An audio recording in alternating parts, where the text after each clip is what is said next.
And welcome to another edition of 7 Questions With, brought to you by Jersey Mike's, always a sub above. We continue our journey around the Shore Conference to chat with all of the new head coaches, a year in which there are 9 of them. And among them, James Reid at Keansburg. He had been the offensive coordinator for the past 6 years under John Bird. John Bird has moved into school administration, and James took over in the offseason and is a first-year head coach. He's also been part of sort of the resurrection of the Keansburg program. I mean, they went from 2010 to 2018 without a winning season, but have posted 3 in a row heading into 2022. So we welcome in Coach Reid and thank him for his time, and appreciate you spending a few minutes with us. Well, thank you for having me so much. Thank you. So when John informed you that he was leaving coaching for school administration, was that a situation where you immediately made your ambition known to be a head coach, or was it one of those things you took a little time to think about? I took a little bit of time to think about it. Our athletic director at the time, Tom Stark, he reached out to me. He wanted to know if I was interested. To be honest, I was. As a young coach, it was always a dream, a goal to become a head coach. And then you start coaching, and then you realize everything that goes into being a head coach, and you're like, that's someone else's problem. But I really enjoyed being a coordinator. Working with John was one of my best friends. He did an amazing job with the program. He really, like you said, he really resurrected it. I give him all the credit. I was really fortunate to have been on staff with him, and really fortunate to be in the position that I was in to take over as the head coach. So when you get the position and you're officially named by the school board, usually among the first things you do as a new head coach is you have to put together a staff, right? Yep. Well, it looks like you pretty much retained just about everyone, which is a compliment to you, and also will allow the program to continue in the direction it's been going. Yeah, I mean, that was such a seamless transition. I'm still calling the offense. Uriel Morphin, who's my right-hand man, is still my running backs coach, working with our edge rushers. Danny White is back. He's our tight ends and defensive line coach. Nick Varinelli is still our linebacker coach. He's running the defense for us right now, doing a tremendous job. Nick Vloinides is, I think this is his 3rd or 4th year with us as a wide receiver D-back coach. So, yeah, we have a lot of continuity. And one of our former players, my first year here in the 2016 season, Richie Squio, he's coming back. He graduated from William-Patterson, and he's my offensive line coach. And I'm also lucky to have John Thornton, who's one of my assistant wrestling coaches, who came on and is helping us out this year too. So is former Coach Bird available for consultation? Every single day on my ride home. Yep. Since you have been there, I mentioned you've been there for 6. This is now your 7th season with the program. Yes. What has really happened to turn it around? Because let's be honest, the Titans was a Shore Conference doormat for many years, 0 wins, 1 win seasons, but things have clearly turned around. What do you attribute that to? Well, I think first and foremost, I do think that Coach Bird really worked hard to instill a sense of culture and a sense of team. Every group of kids has their leaders in it every single year. But one thing that I think that Coach Bird did a tremendous job with is making sure that everyone understands that no one is above the team. And I feel like that really helped rebuild the Titan culture of what it used to be in the 90s. Well, you have a lot of returning starters. I would have to assume the expectations are pretty high within your own program and the school itself.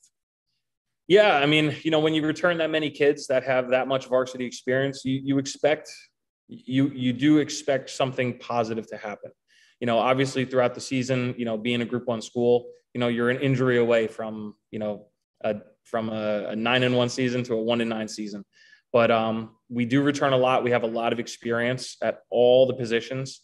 And it's a luxury that we do have as a Group 1 school this year. So I am looking forward to it a lot.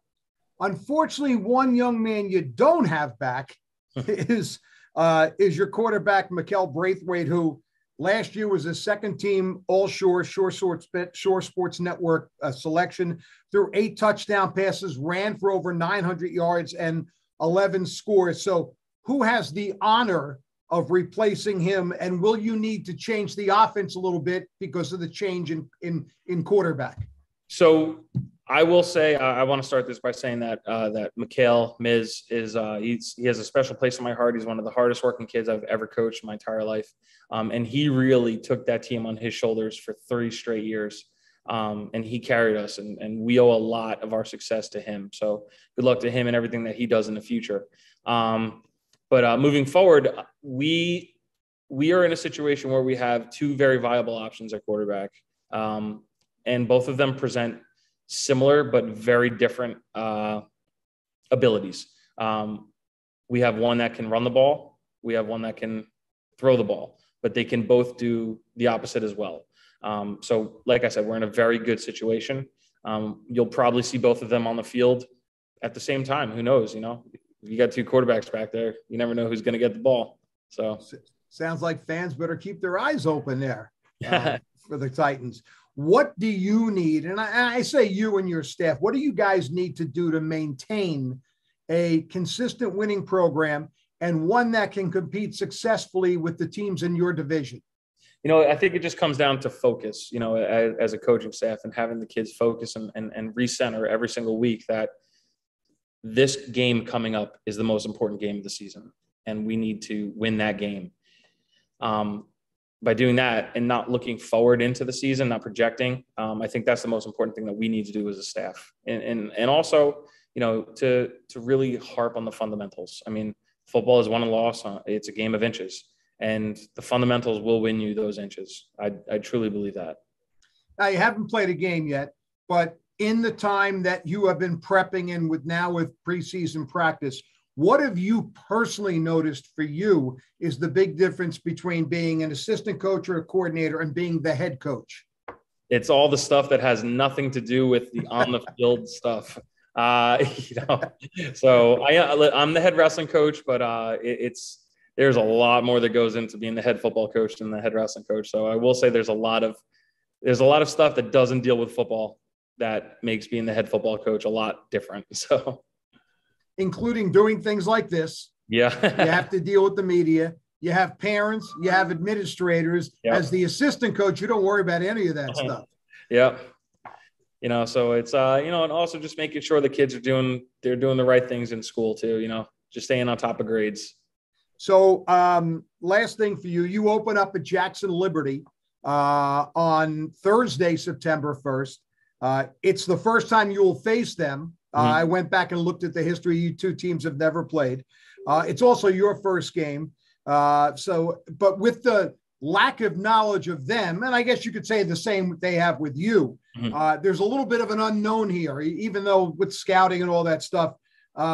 So does that present additional challenges to face a relatively unknown opponent? Yeah, of course. We at Keensburg, we have some great rivalries with some local teams, and we know what they're about. We know, and they know us too, and that's why they're so good. That's why it's great rivalries. When we compete against someone that we really have limited knowledge about, and what how their coaches make adjustments, and like what adjustments to anticipate, that becomes the biggest question. Like, how are they going to adjust to what we're going to do? And there's only limited things that they can do. But if and when they do it, that's the question. So, defensively, when a team comes out in a completely new front that we haven't seen before, that throws our offensive line for a loop. And, then it takes a couple series to get back rolling. Defensively, when a team comes out and they're, running pass concepts that we've never seen before, that's the stuff that we have to adjust and coach on the fly during the game. And that's, that's definitely I guess you could say they're going to be the fun part of the first game. Of course, they're in the same boat. So let me ask you this. Have you thought personally about what it will be like for you to run onto the field as a head coach for the first time? I mean, I know everyone gets butterflies. I would think maybe a little more than usual.